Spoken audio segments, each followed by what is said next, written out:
Providence Television International, the game changer, taking you to the outer limits of television.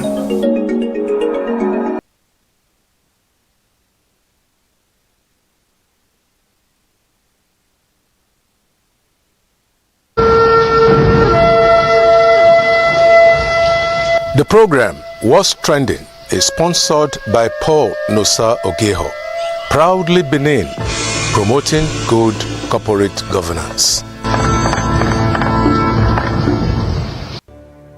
Thank you very much for being with us again for another program of What's Trending. Now we start with this.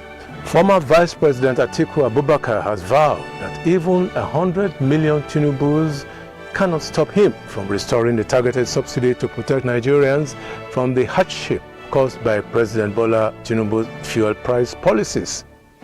Atiku accused the Tinubu administration of committing one of the biggest economic frauds by claiming to have removed subsidy while still granting tax credits and fiscal incentives to petroleum industry operators. Meanwhile, Atiku Abubakar has demanded full disclosure of the federal government's $5 billion financing facility with First Abu Dhabi Bank, insisting that Nigerians deserve to know how the borrowed funds will be deployed. Nigerians are waiting. The presidential candidate of the People's Redemption Party, Donald Duke, has declared that Nigeria's economy will not benefit from a continuation of the economic policies of President Bola Tinubu's administration. So he's talking about an alternative in 2027. Former governor of Kano State and vice presidential candidate of the Nigeria Democratic Congress NDC, Rabiu Kwakwanso, has criticized the newly constituted All Progressives Congress APC Presidential Campaign Council for the 2027 general election. Kwakwanso argued that the composition of the campaign council, which includes key figures associated with the current administration, gives citizens a clear preview of the choices ahead in 2027. Former federal lawmaker Senator Dino Melaye has revealed plans to drag President Bola Tinubu to court for allegedly appointing Dr. Zak Adedeji, the executive chairman of the Nigerian Revenue Service, NRS, as deputy director of fundraising for his 2027 presidential campaign. Former Edo State Governor Senator Adams Oshomole has stated that Governor Uzodima's appointment as Secretary of Tinubu's 2027 Presidential Campaign Council should not be interpreted as giving him exclusive responsibility for explaining the President's policies, programs, and achievements to the Igbo people. So Oshomole going to play that role? A US-based election observation group, International Republican Institute IRI, has said that insecurity and political violence have been observed as major threats to the forthcoming 2027 general elections. Presidential candidate of the NDC, Peter Obi, has called on government at all levels to take urgent and decisive action to end the spate of killings, abductions, and destruction of communities across parts of the country. Obi expressed concern over recent deadly attacks in Benue, Plateau, and Niger states, describing the situation as a national security emergency that requires coordinated intervention. Terrorists have kidnapped the traditional ruler of Igbesi community, Oba Moses Onyiloye Iwedun Moye I, in the Isin local government area of Kwara State. Several people were killed and others injured after bandits attacked Badoki and Bonkasau communities in Zamfara State on Sunday afternoon, destroying homes and forcing residents to flee for safety. The Nigerian Air Force (NAF) has intensified its air operations against terrorism, banditry, kidnapping, and other criminal activities across the Northwest. Director of Public Relations and Information, NAF Air Commodore Ehime Ejodame, disclosed that the increased air presence in Sokoto State was to support ongoing joint security operations. That's a good one coming from the Air Force. An Islamic human rights group, Muslim Rights Concern, has given Nigeria's Minister of Defense, General Christopher Musa, retired, 2 weeks to demonstrate a clear improvement in security across Sokoto State or step down from office.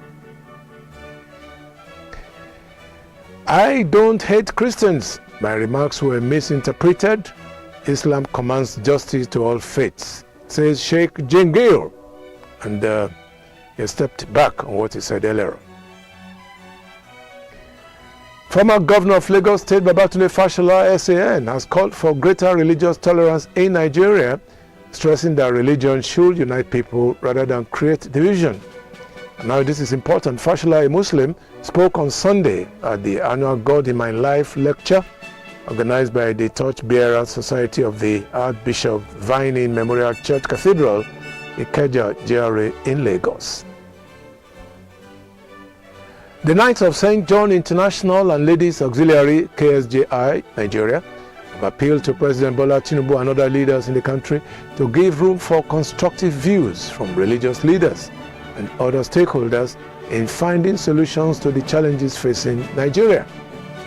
In an open letter to the President following the controversy arising from the Catholic Bishops' Conference of Nigeria's recent visit to the President in Abuja, the KSJI lamented the political and partisan coloration attached to the visit by some presidential spokespersons and the controversy it has generated in the country. Embattled National Coordinator and Executive Director of the Made in Nigeria Project Office, an agency whose existence is now under investigation, Nwabueze Buchi George, has dismissed growing public scrutiny of his organization, telling critics that only their own lack of awareness could explain why they were just discovering a program that had existed for 16 years. So there's no phantom agency, that's what he's saying. Operatives of the National Drug Law Enforcement Agency have arrested a 101-year-old great-grandmother, yes, you heard that, Esther Ogunbabo in Ogun State, with 90 grams of skunk packed in retail sachet. The centenarian reportedly told the operatives that she resorted to drug peddling after her provisions shop was destroyed by fire. She further disclosed that her daughter, based in Lagos, supplied her with the illicit substance every 4 days. And following the arrest, NDLEA Chairman Brigadier General Mohammed Mawa, retired, directed that she be granted bail and placed on counseling in view of her advanced age, while her daughter was arrested for investigation. How do you explain that? Now, the movement for the survival of the Ogoni has alleged that secret drilling of crude oil has begun in some Ogoni communities, whereas talks between the federal government and representatives of the people on the planned resumption of oil exploration in the area are still ongoing. Retirees under the federal government's pension scheme have given the government 21 days to pay their outstanding 150,000 naira palliative allowance, threatening a peaceful protest. The payment is not made by September 10, 2026. And cement prices have climbed sharply between 12,000 and 15,000 naira across parts of Nigeria, raising fresh concerns among real estate developers who say the rising costs of the essential building material is making affordable housing increasingly difficult to deliver. Too bad. The Joint Admissions and Matriculation Board, JAMB, has introduced an online system allowing candidates seeking admission into Nigerian tertiary institutions through the 2026 Unified Tertiary Matriculation Examination UTME to verify and upload their O-level results from home.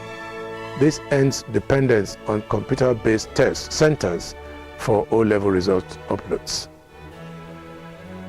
Singapore has announced a new financial support package that will provide each eligible Singaporean child with nearly 70,000 Singaporean dollars, that's about 94 million naira, in government benefits from birth to age 17. Prime Minister Lawrence Wong announced the child support package during his National Day rally speech on August 23, 2026. I hope Nigerian men will not be going for Singaporean women now. At least 18 Nigerians working as medical professionals in the United Kingdom were referred to the Medical Practitioners Tribunal Service, MPTS, between July 25 and July 2026, with several suspended and others struck off the medical register over offenses including rape, fraud, theft, drug-related offenses, and unauthorized practice.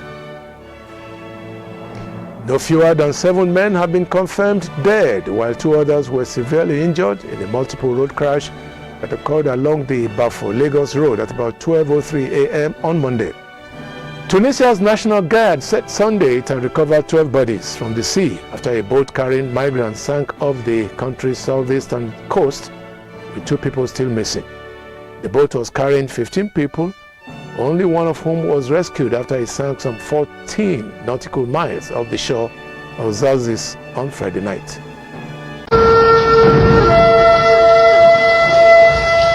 The program Was Trending is sponsored by Paul Nosa Ogeho, proudly Benin, promoting good corporate governance.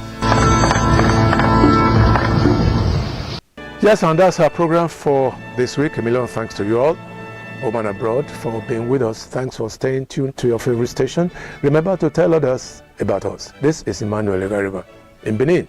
Bye-bye.